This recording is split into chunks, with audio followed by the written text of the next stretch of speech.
Welcome to the Spare Parts Racing Podcast, your podcast for all things motorsports. With your hosts, Sean Chavarella, Stephen Clary, and Taylor Moore. Hear that music? Hello and welcome to another episode of Spare Parts. I'm your host, Sean. I'm Steven. And I'm Taylor. And this week we have two races to talk about. I would say some fan opinions we should probably go over and see if we kind of agree with them or if, no, it's a little overblown. And some, I guess, F1 off-track news to talk about? That's kind of what we had covered? Yep. More F1 off-track politics and shenanigans. You know, the real reason. So same old. Yes. Fair enough. Anyway, so shall we jump into what first? Anybody? I don't know. Anybody? Bueller? Let's talk NASCAR. Just want to check and make sure Taylor actually does want to talk NASCAR. What? Wants to get it over No, let's with. talk NASCAR because I want to get it over with because I was so unhappy with the results this weekend. Oh, I was happy with it. That's fine with it. Was fine Oh, with me. screw you. I know you were happy with it. I was unhappy because I lost. I had Logano. So Hey, anyway. he still finished top 5, so he gets me fantasy points and gets me back in this race. The money is what I needed. The money. Yeah. Oh, by the way, quickly, I did bet on Reddick and also lost money. So It wasn't me this time, sucker. exactly. Anyway, so yeah, Martinsville. Good track, usually. Good track, Anybody historic like track, shit race. Okay, so really there's not much to talk about here. No, but that's the big thing. Okay, it was a shit race. It was a clean race. Yep. You had, what, 3 cautions? 5 cautions. Or was that If counting, you include the, is that counting the stages? I was gonna say including the stages. Yeah. Yes, 5 cautions. So 3. So 3. So yeah, it was a relatively smooth race on track, but people were complaining that there was no action. And now people are already bringing in the Gen 7 car as the issue. Yep. Hmm. Yep. Okay. Was a heavily I wouldn't even say debated because most of what I saw was not a debate. It was very one-sided. Yeah, it's all the Gen 7 car. So do you want to actually talk about the race first, or do you want to get into the car debate? Do the race first, because then I think it helps contextualize our whole. I mean, okay, so the race, Or the whole argument, but, I guess. okay, I need to find the facts of this race. Give me 1 second. Let me pull it up. Steven, go over the overview because you watched it more than I did. Well, honestly, I just watched the end, but it sounded like the short tracks are supposed to be, or in the past, it's supposed to be, be able to move up through the field, use strategy to your advantage to, come from the back. And, some guys did come from the back. I think Logano started 27th or something, and he finished 2nd. So, that's great. A lot of that, I think a lot of it also played into the final caution, which was the last caution was the yellow from a tire just sort of lazily meandering along the wall. And that's what was the last one? Was it Yaley in the wall? Yes. Yeah. Okay. So sort of got bailed out there. Him, Chase Elliott, a lot of the guys got bailed out on that. I think Truex also got bailed out. But it's supposed to be, you can use some strategy to get up through the field. But I don't think there was a whole lot of that. Right? See, that last crash with Yaley, though, he was the only DNF. Every other car was running. So very clean race. Very clean. Which is also somewhat uncharacteristic of a half-mile track when everyone's crammed in together.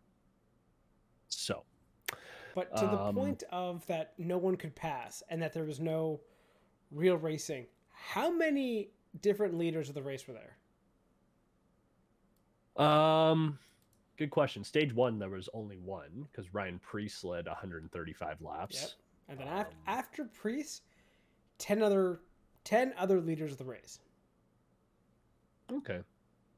Yeah, you had your official lap leaders were Priest, Chastain, Harvick, Briscoe, Hamlin, Keselowski, Suarez. I guess Chase Briscoe again, but I guess that counts because he took the lead back. Harvick, Logano, Larson. So 6 technical different race leaders then?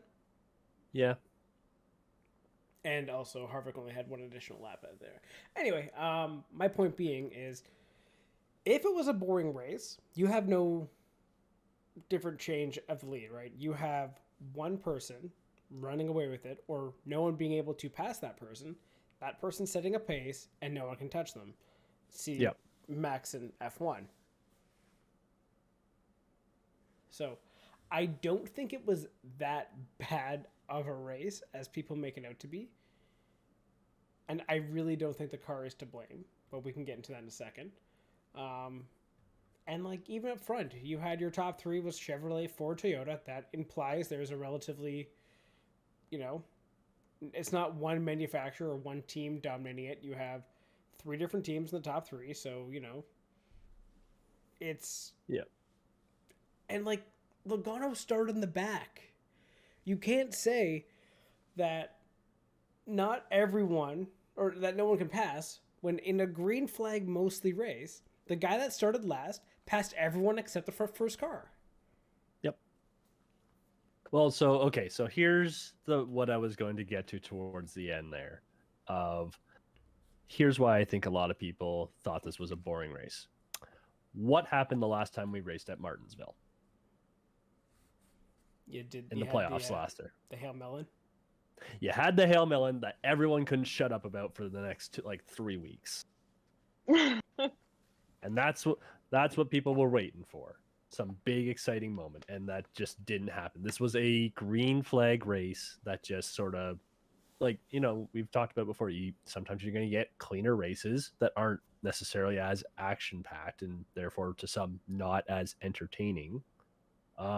Crashes does not equal entertaining. I really need fans of NASCAR to understand that. Yeah. Oh, I know. Yeah. So, and again, you can see that there were clearly some movers. I think Blaney had made it up into the mid pack at some point. Okay. Or early on. He also started from the back, I'm pretty sure, right? I think he was up in 13th at the end of the first stage. Yeah, he started 31st. It's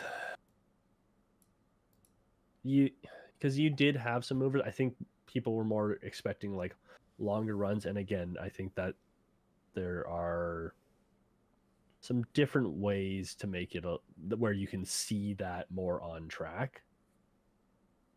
And I'm gonna repeat myself for the 40th time, it feels like, that just this year, where if you take the stage cautions out and throw some nuance and strategy, because the whole reason, so at the end of the race, where did Truex finish? Where did he finish in this race? Third. He was third. It was but top 3. Yeah, but he slowly just made his way up through the field because he had a completely different strategy than everyone else. A lot of guys, I think Hamlin took 2 tires, Logano took 2 tires, Briscoe took 2 tires, Truex had 4, and you could see it at the end of the race because he just started overtaking everybody. And but you don't get that nuance. Tires were shit. There was no degradation.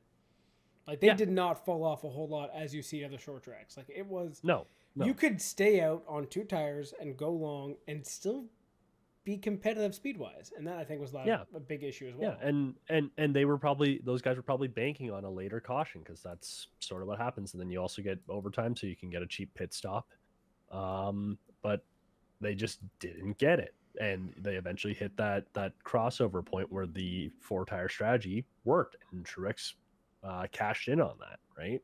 But that's sort of what we're lacking now with a lack of nuance in strategy. Right? Everyone's still going to make their stops. For the first little bit, everyone's going to make their stops at the same time. And that's when you don't get the guys moving around a lot on track. There is a second groove that you can use at this track. But once. You But get what one really move to go in that groove, and that's basically it. Yeah, but I was gonna say what really helps accentuate that is, again, changes in strategy. If some guy's going now, like, again, I think if you take the stage cautions out, you can leave the stages. That would help throw a wrench into people's plans, because then you're gonna have guys making a stop for 2 tires to try and just bank some stage points. Yep. And then you could have like a guy like Ryan Prix, who's out front, say, you know what, we'll sacrifice a little bit of time in the pits, stay on 4 tires. We're gonna go out and try and win this thing. The car's good out there. All the Stuart Haas cars were like Strong race. Yeah, they all could have won this race, I think. So you said Briscoe led, Harvick led too, I think, right? Yeah, Harvick led. Yep. Yeah, so like they had cars that could win this race. Yeah. And at that point, you gamble on the strategy and say, let's run 4 tires and we're going to be strong all the way through. We're not just going to try and take a cheap pit stop and bank points. Yes. Which then comes back to the issue is, okay, so you have this lack of strategy is one reason. If you're not going to change the strategy, there's 2 things you can do just to make this race more entertaining, and that is give them more power. Yep. I think Hamlin was very vocal about getting more horsepower after the race. Like, these cars, what are they running now, horsepower-wise? I can't remember. Yeah, you pulled it up. I'll continue. So, like, these cars are not running that much horsepower anymore regardless. And their tires obviously didn't have a big drop-off. If you just increase the horsepower a little bit, then all of a sudden, it becomes way more of a technical drive where you have to be smooth on your gas, smooth on your brake, because you can't eat up the tires. The more power you have, the faster you eat up tires. Simple as that. Because if you try to go too hard off the corners, you're going to spin your tires, you're going to use more grip. So you're going to need to, and then that, puts it in the driver's hand. Well, fine, I may take that extra pit stop and go harder with the more power. But again, like Steven said, there is no strategy nuance here because everyone's set on the same strategy because of the stages. So it's frustrating in that regard where I feel like the answers are there on how to fix this and how to make the races more entertaining. And again, you could also make you can make the argument like it was just a very respectful race. Yeah, in a time where, like, again, another guy, Hamlin's been very vocal lately about a couple things, about when he's saying, yeah, there's no respect between racers anymore. Yeah, like, if you wanted entertainment, you would have loved to seen guys going out there and, like, shoving guys off, really using the bumpers, moving guys out of the way. You didn't see any of that. You may have saw it, like, a handful of times, but it wasn't common. Like, guys weren't really getting into each other. It was a respectful race. It was a clean race, to our point we mentioned, and that means it's not as exciting for some people. But the nitty-gritty of it is it's still a good race. Well, according to 62.9% of people who respond, of the 22,000 votes on Jetbox, I said it was a good race because there is potential there. Yeah.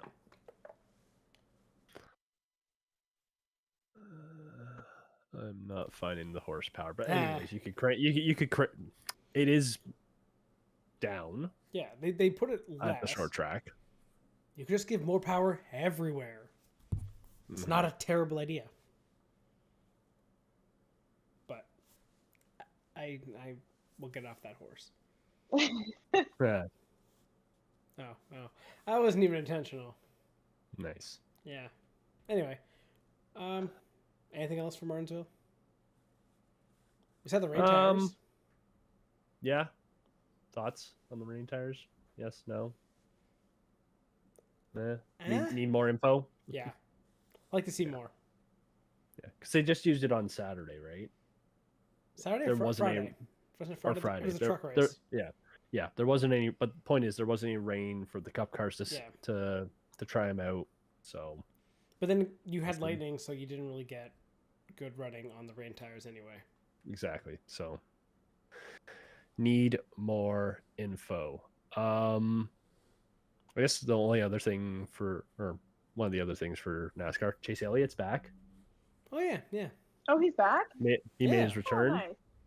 Finished Good for P10 him. again. Got a little help with the strategy on the late yellow, but I'd say so. Me and Sean were talking about this, I think, last week after we sort of wrapped up, and it's like, yeah, we didn't even talk about that. Surprised he was coming back a little bit because it's his left leg that broke, and that's the one that works the brake, which is kind of important in a short track. Yeah, especially like Martinsville's one of the heaviest braking tracks there is, right? Yep, but Wow. but I guess the leg is fine, and he's good to go Well, the rest of the way. Yeah, we'll see if he hits I something hard mean- at Talladega or not. Yeah, hopefully not. I feel like there's something to be said for like the quick recovery of motorsports drivers. I mean, we saw that with Stroll in his wrist. Well, hell, And the Chase fact that he was even- Briscoe was racing with a fucking broken finger. Yeah. I think these drivers have an incredible ability to Be stupid. I was gonna say fast track their recovery. I don't necessarily that's- commend guys for getting into a car quickly after like any athlete coming back. It's like you're still hurt, I think it's especially like And now that we're getting to playoffs with like basketball and hockey. You're gonna see that more of like, should you really be Oh, out yeah. there with checks notes, multiple fractures, heart contusion, yeah, a punctured lung and a broken leg. What the Yeah. fuck are you doing? What sort of death wish do you have? steady brain bleed. What are you doing? Yeah, it doesn't make any sense to Yeah. like it's one race, but again, if you're medically cleared, you're medically cleared. Fine, I get it. But for guys that also Yeah, force I themselves mean- back when they may not be 100%, I usually kind of question that. I agree. I think there is I understand the whole, like, you want to get the points, you want to get in as many races in the season as you can, but also, like, don't, fuck yourself over by coming back too early, right? Like, if something were to happen again, like, that probably puts you out for the rest of the season, and, like, you're not looking at, like, a couple of months. Yeah. That's going to be, like, a much longer recovery time with probably a lot more implications in the future. So, yeah, I totally see what you're saying. But I mean, like, I guess, like, good for him. He's back. Just don't fuck up. Basically. Thank Keep it God. clean. But also just get your win, so maybe you can take some days off anyway if you do get hurt Yep. again. Yep. Yeah. True. Score me some points. Maybe don't get a Like win. Josh Never mind. No. Josh Berry did admirable, but please score me some more. Come on, I need the rise of Byron. I need someone on my team to be competent. But anyway. The only other thing, and I sort of mentioned it before, was pretty good weekend for Ryan Prix. I think I can't remember what the stat was, but it was like he's led like 20 something laps or something stupid, and then he ended up leading 135. Like the low number was his career. Yeah, where did he end up finishing? 15th. He got well. I was gonna say he got screwed over. He screwed himself over by taking a speeding penalty early on, and that just sort of he couldn't get up through the field. That's fair. So, yeah, it's disappointing, but we'll see if he can find another short track to take advantage of. And yeah, so is that all we got from Martinsville? Yeah. Want to move on to the Grand Prix of Long Beach. Acura Grand Prix of Long Beach. Fuck you. Acura Grand Prix. I mean, yeah. So. Yay! Yay, Grosjean! He finished the race. Oh, yeah. I was gonna say yay Kirkwood actually or getting a win. Yeah, it's His a pretty, first pretty good first win with Yay, Long Beach. Yeah. Well, Yeah. joins many I was just- names who have put their first win in at Long Beach, including His boss. Takuma Sato. So Well, I didn't know Saw's first one was Long Beach. and Yep. Yeah, IndyCar made sure to advertise that, and so was Mike Conway. Okay. But like Conway always had that ability to score random wins on street courses. Toronto. Long Beach, like I think St. Pete maybe once. Like he always could just pull a random result out of his ass. Yeah. But yeah, is Kyle Kirkwood the real thing? No. Yeah, He has won at everything. Yeah. I mean, it's his first win in IndyCar, so let's not hail him as the next Scott Dixon and rattling off multiple championships. But yeah, definitely turning He had into a good something. race. Yeah, and I think part of it, like this year, like last year, he was pretty good. This year with Brian Herta as his crew chief, I think that's definitely helping.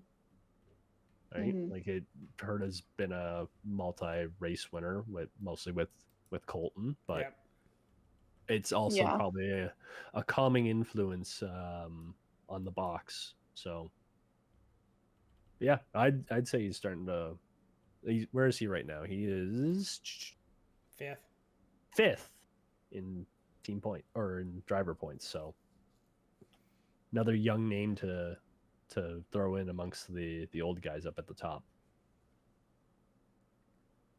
I mean, I think for Andretti, like they've shown that they've always had speed at street circuits. That's kind of been their thing, right? Yep. They were fast at St. Pete, but just couldn't stay off walls or other cars. And this race, where it's mostly clean, at least for the Andretti cars. What, you have one finishing 1, 3, 4. Where's the last one?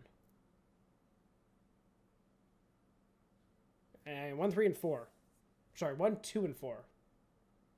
That's it. That's not bad for Andretti. It's a pretty good week to get all your guys right back in the championship. Yep.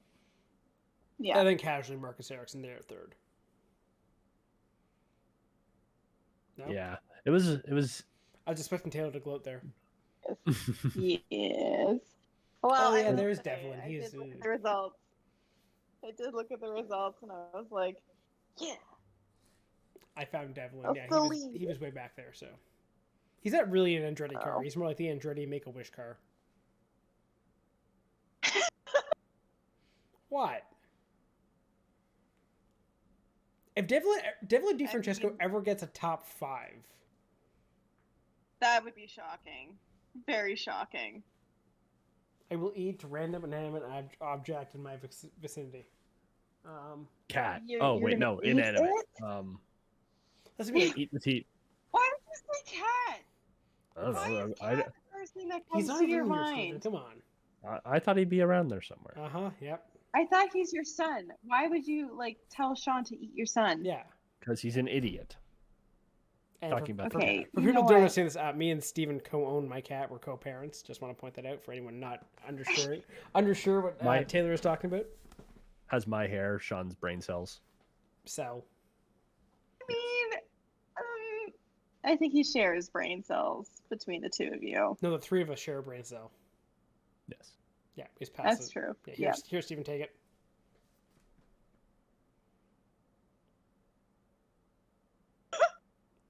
What? I think I missed. Yeah, probably. Anyway, so Kirkwood got his first win. Good for him. Get back on track here. Yes. Do we talk about some of the controversies out of this race? Because there were a few, and people were. We absolutely do. Start where are you starting with this? Well, Pato O'Ward had a day. That was in it, yeah. Oh yes. I was. Scott Dixon was pissed with him. I was pissed with him. Why were you pissed with him? Because I have Dixon in our fantasy league. So you're the sucker that had Dixon. Okay, so I was laughing at you, but yeah. What is your take I'm on fine that? with it. I'm fine with it. The whole incident between Pato and Dixon? Oh no! I'm fine. I'm fine with Dixon getting screwed over for one race. He's gonna be pissed off for the entire month of May, which is good for me. Okay, whatever. Anyway, back to the race. Go on. It is a weird one because Dixon set his line early. Pato just sort of decided to dive bomb into 8, but they were also pretty level. I still put the blame on mostly on Award there. And he wasn't penalized right in the end, right? So Listen, you've seen dive bombs that are more egregious not penalized. Like that wasn't that bad.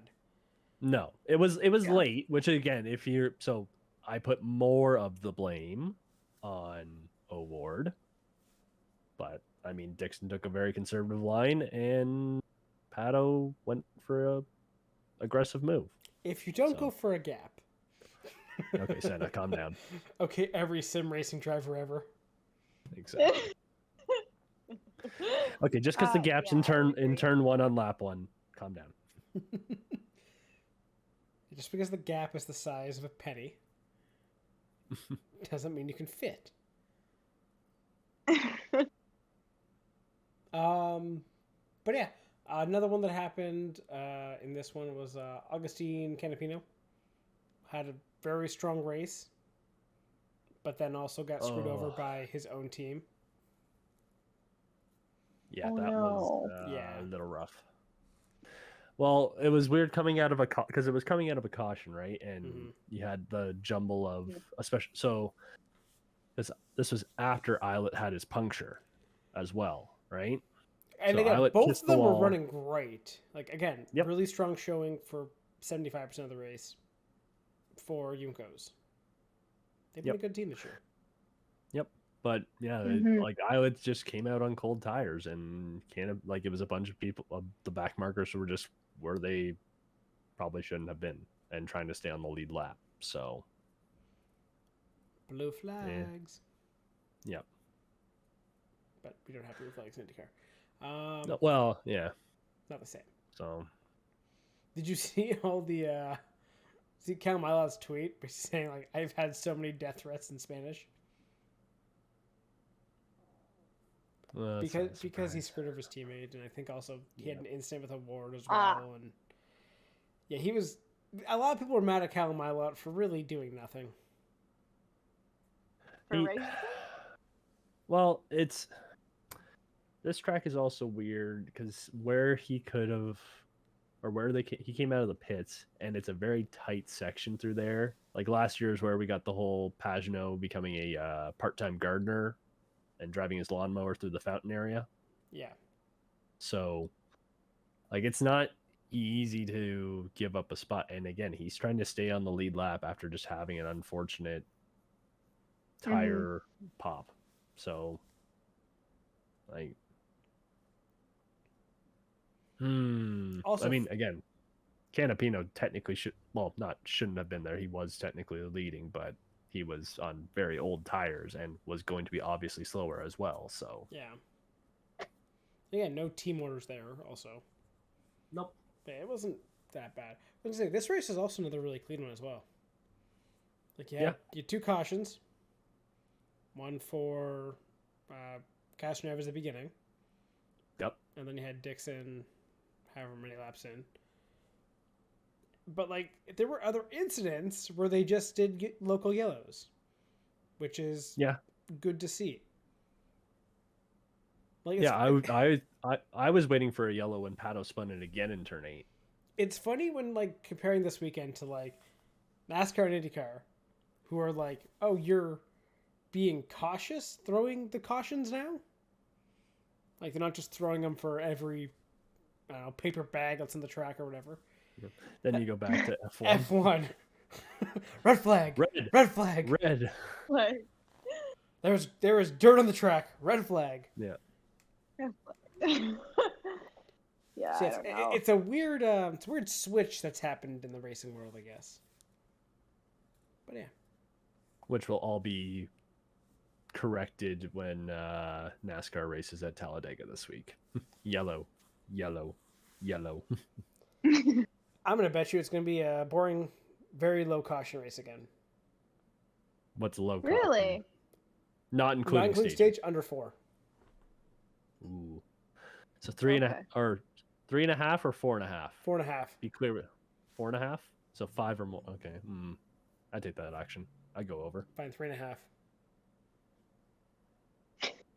Oh, you made it easier Oh, for you me to still go go over. over. Oh, okay. Sorry. I thought you Yeah. said under. Yeah. Okay, fine. I'd say under. I don't think you're gonna have because at this point of the season, super speedways, there's nothing on the line. Yeah, True. Oh, that's a good point. but Hmm. you get a bunch of different winners at the end of last year. If you get someone up there like Bubba or Todd Gilliland, and it's like, I could win a race, can easily become Wreckfest. Maybe. So, Regardless, we're gonna be betting on it, right, Steven? of course, obviously. Perfect. You always bet. Exactly. There's never a weekend you don't. Hey, me and Steven made good money last week. You're welcome. Okay. Yeah, exactly. Thank you, Steven. He told me what to do. Anyway.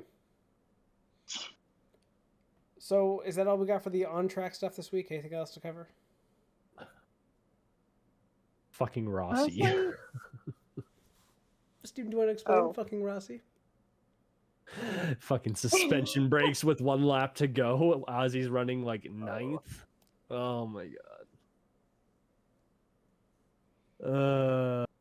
That is. Oh my god. That is so that's another guy who's Pain. gonna be pissed off going to Bay. Yep. mm-hmm. Pain. Okay, so if Yeah, Rossi and Dixon are both pissed off going to the month of May, who scores more points in the month? Ooh. Rossi or Dixon? I think I'm gonna go with the more, I would say, the underdog choice, and I'll go with Rossi. Steven? I'm tempted to go Rossi as well. I would have also said Rossi. If they both go like top 5 finishes in all or both opportunities, that's fine by me. My fantasy team will be very happy. I mean, we just know that Dixon's cursed at Indy, so Yeah. yeah. But if cursed to not win, but not cursed to finish top 5, that is fine by me. We're not gonna have one car. Okay, airborne. whatever, Steven. Lap 1, they're going to be next to each other and take each other out at the 500. Calling it now. Yeah, that's fair. Yeah. What else do we got for this week? You said what's his name said something? You want to talk about Domenicali Yes. is once again Always. moving the goalposts.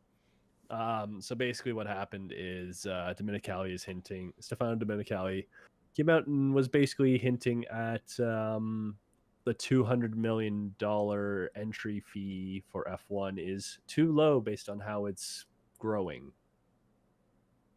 Okay. And what I've been trying to look up here is I'm pretty sure the 200 million was like fixed in the Concord agreement that runs from 2021 to 2025. So now they're basically saying, well, we didn't think it would grow this much, to which lawyers would say, too fucking bad. That's how you valued it at the You time. signed it, yeah. Yeah, you locked yourself in to this. Like it is a binding contract. Yeah, stop trying to renege to just get like another $400 million, you bastards. Now I don't doubt the ability to pull that kind of money together. Again, I've said before. No. 200 mil is fucking nothing. No. And like, so Andretti is showing that he can basically meet whatever hurdle is coming up. Yeah. He's now got an engine deal behind him as well. And I'm Mhm. sure GM will just be like, Here's 50 mil. Here, take some more money. Go for it. We'll put a bow tie on the car or something. I don't know. Put GM on the car. I don't care what it is. Cadillac. Is it supposed to be Cadillac? Whatever. It's supposed to be Cadillac, but Okay. slap any GM affiliate like on as a sponsor on the car. Yeah. What I'm saying. Fair enough. Yeah. And we'll sponsor you. Like get in the door. We don't care. And then you have the other group, the Saudis, who have proven they will just throw money at everything and lock you into a contract. Live golfers. So they have the money to just throw up front, and they're gonna jump that hurdle as well. So like this is clearly just a cash grab, which I'm not at all shocked by. F1 being cash grabs? You don't say. No. I feel like the last few years of this growth is just cash grab after cash grab, trying to cash in. Yeah. We're going to race 3 times in America. Huh. Wow. Interesting. I hope. Yeah. I hope one of those races is a complete failure. Well, I mean, Miami might be Vegas again. Is gonna be a shit show. Yeah, that's fair. I think Vegas is going to actually be horrible, to be honest. I don't see good things coming from this race. Now, what was the one thing? I think I saw something last week about Spa basically again possibly being on the cutting block. Fuck off. I know, right? America race number 4. Yes, no, it's actually gonna be for South Africa. It's like, yeah, we might bring back Kailami, but we'll take away Spa. No. And like this is oh my gosh, this is a thing also when it comes to like tracks and F1, right? Tracks don't have to be a good track to be good for watching a race. Does that make sense? well, it can be about the race weekend, right? Like there are certain tracks that have like a good race weekend, even though it doesn't necessarily produce good racing, right? Like it's like Monaco. Everybody makes a big deal about Monaco. Yeah.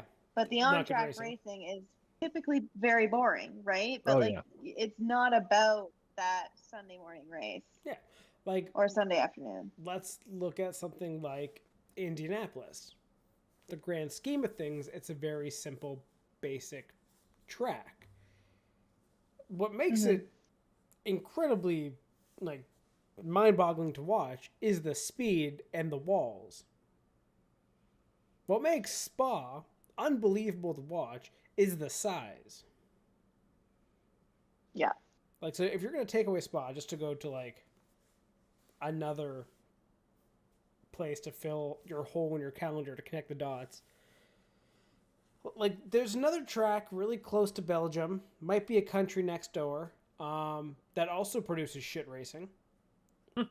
Looking at you, Zandvoort. But you have all the orange fans, so we can't do that. Like, that track is bland, has no character.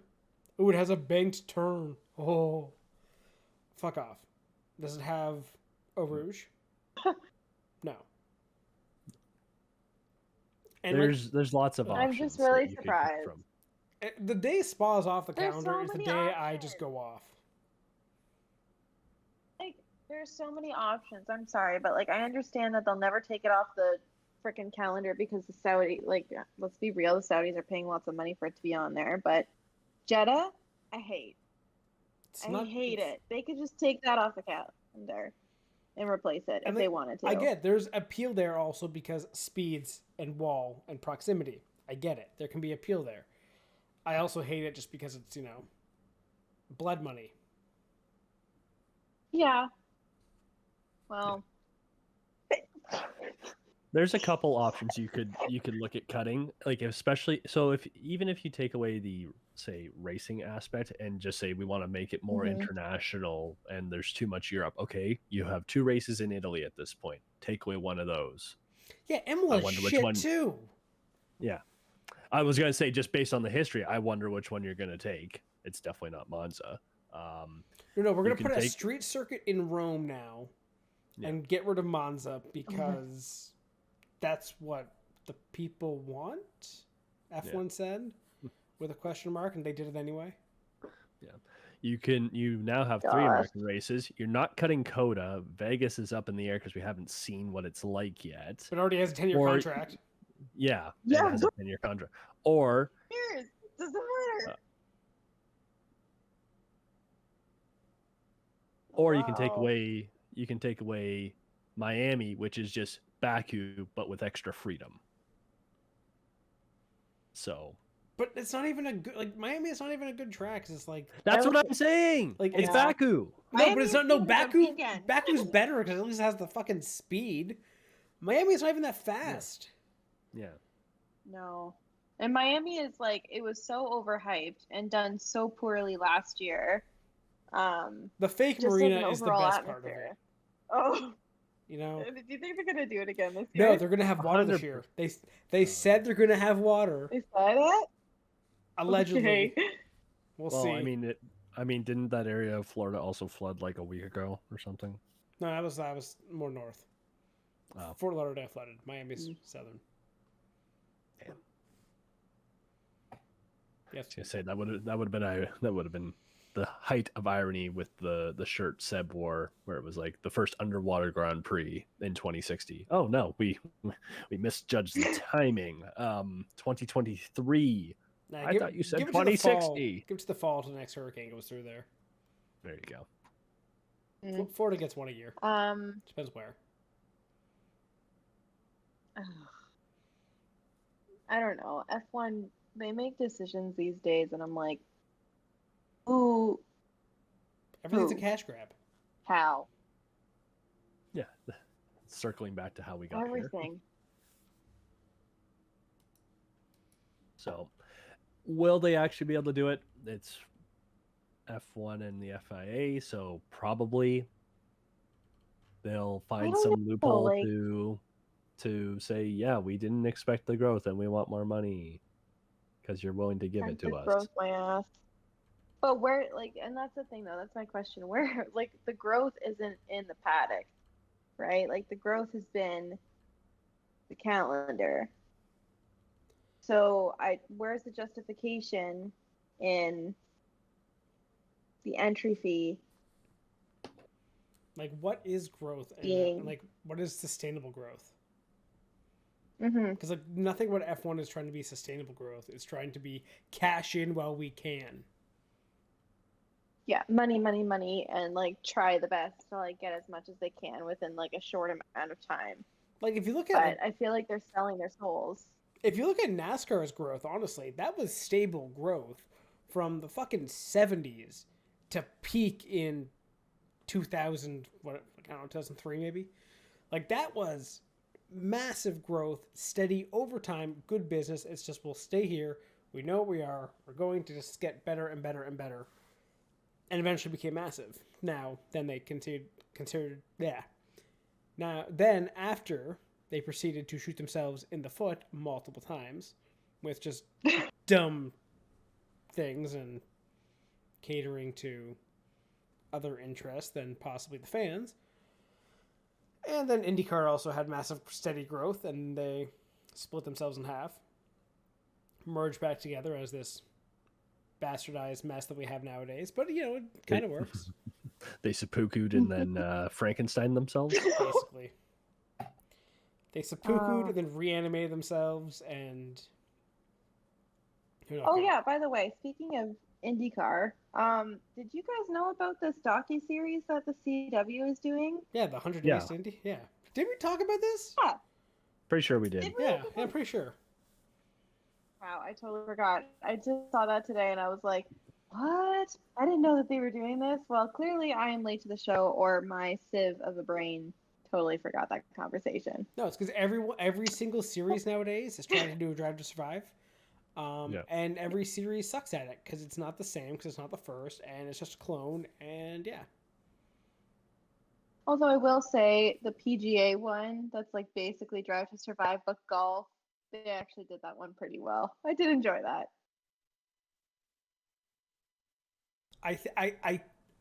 It's good, but I would say it's not as good as Drive to Survive.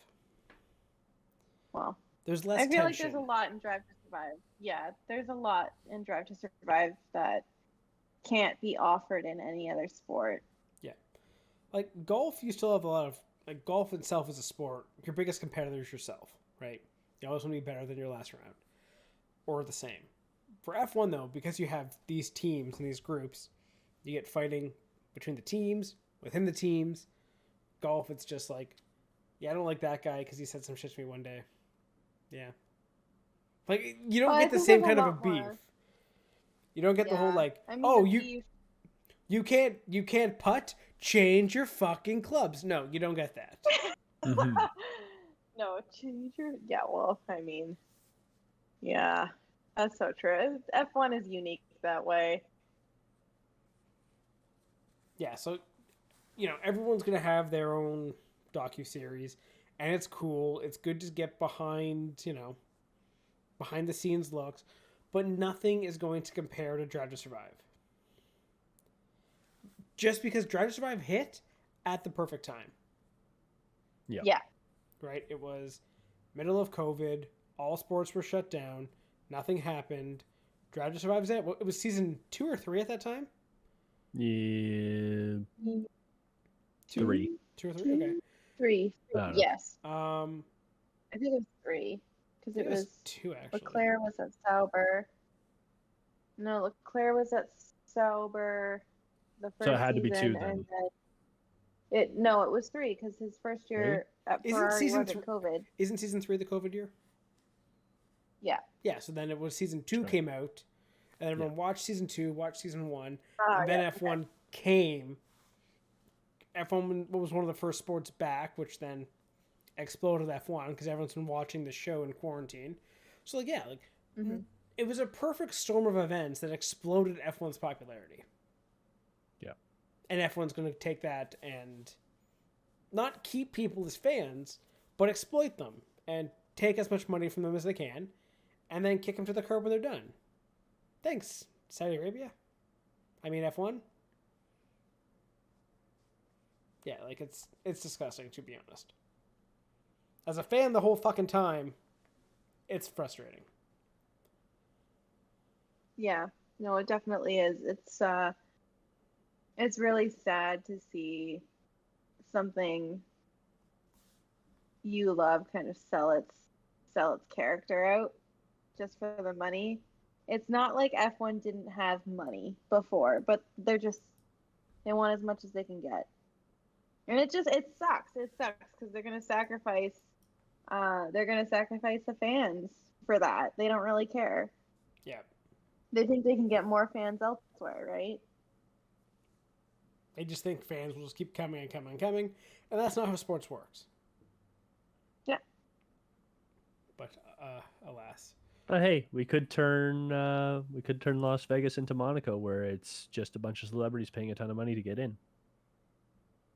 I'm not even going to touch that. I'll know about that in a few months. Yeah. A few months, buddy. You got to wait till after. You're going to be married by that point. I know. Yep. Don't remind me. Which is fucking terrifying. I might even be divorced by that point. We'll see. Honestly, I don't think it's a divorce at that point. I think it's still an annulment. I just think It is maybe I'll just be at that murdered by point. Sarah at that point, to be honest. It's not a divorce Well, then. if you are sharing the body, so Thanks. Nothing. that's what friends are for. I'm sorry.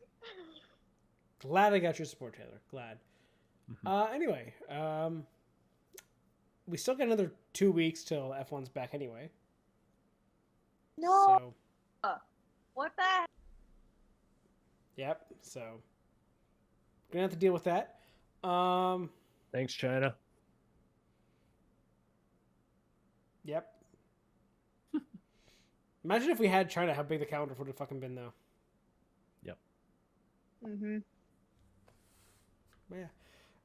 And then we have Talladega this week, and then we're into the month of May for Indy. So, do you want to finish off with some Talladega predictions? I was gonna say I don't think we're into May yet for Indy. I'm Is pretty there? sure there's one race in between. Is there? Do we have one more? Did I miss one? The 30th Oh, shit. in Alabama. Oh, we got Alabama. Barbara, right. Huh. How'd you forget? Was it the sponsor this year is? It's the Children's of Alabama Indy Grand Prix. Is that this week? How do you forget? Is that this weekend, too? No, it's next weekend. The 30th. Yeah, yes. next okay. weekend. Okay. How did you forget about the children? Someone please think of the children. It's Children's of Alabama. That's a very weird sponsor. Yep. Yeah, but then we get the month of May with Indy. Yes. The best month ever. Fair enough. I forgot about Barbara. So yeah. Do you want to do predictions with Talladega, and then we can sign off? Sure. Okay. Sure. Just take 3 guys. Take 3 guys who you think have a chance of win. Taylor's going to take a shot in the dark. Are we gonna do this draft style, like one at a time, or? Nah, just take whoever.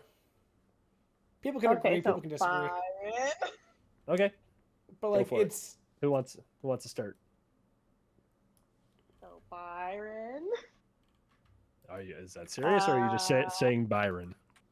who? No, that's a serious choice. Byron. Byron. I mean, wasn't it the Talladega race that started the whole thing last year? Maybe. Or no, wasn't that the Brandon Jones one? The Xfinity race last year? Wasn't that Talladega? Oh. That started the whole Let's Go Brandon thing, and then yeah. Oh, right. I don't remember. Anyway, Probably was. That would make sense. Anyways, okay, so Byron. Byron. I'll do Reddick. Bold choice. And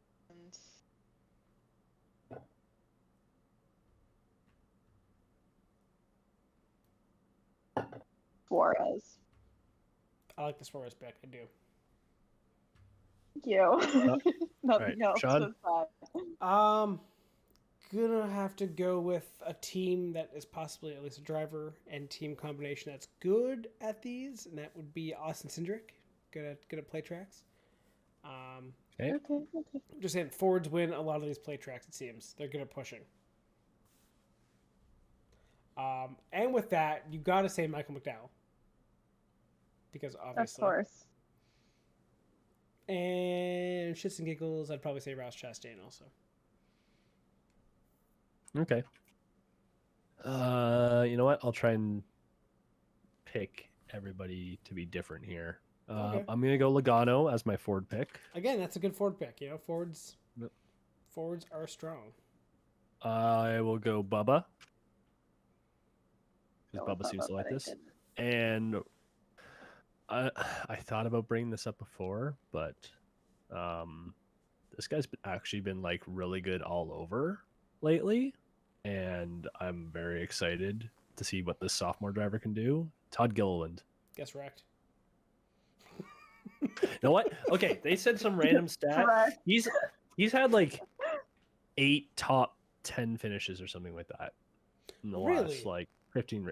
He's just doing really well, like just very under the radar too. And also, this was a guy last year that me and Sean would just randomly bet on at super speedways because his odds were really good, and he wouldn't win, but he would get top 10 finishes.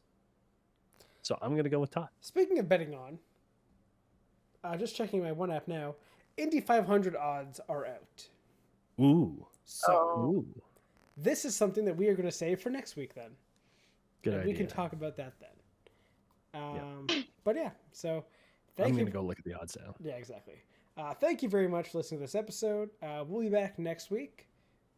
Follow us if you want to. We are on TikTok and Twitter at Spare Parts Racing, and leave a like too. It's appreciated. And if you made it this far, fuck you, Steven. Thank you and goodbye. Thank you for tuning in to the Spare Parts Racing podcast. Remember to subscribe so you don't miss an episode, and follow the show on Twitter at Spare Parts Racing. That's Spare Parts RACIN, and on TikTok at Spare Parts Pod. Follow the hosts at Sean Chavarella, at Stephen Clary, and at Tay Moore.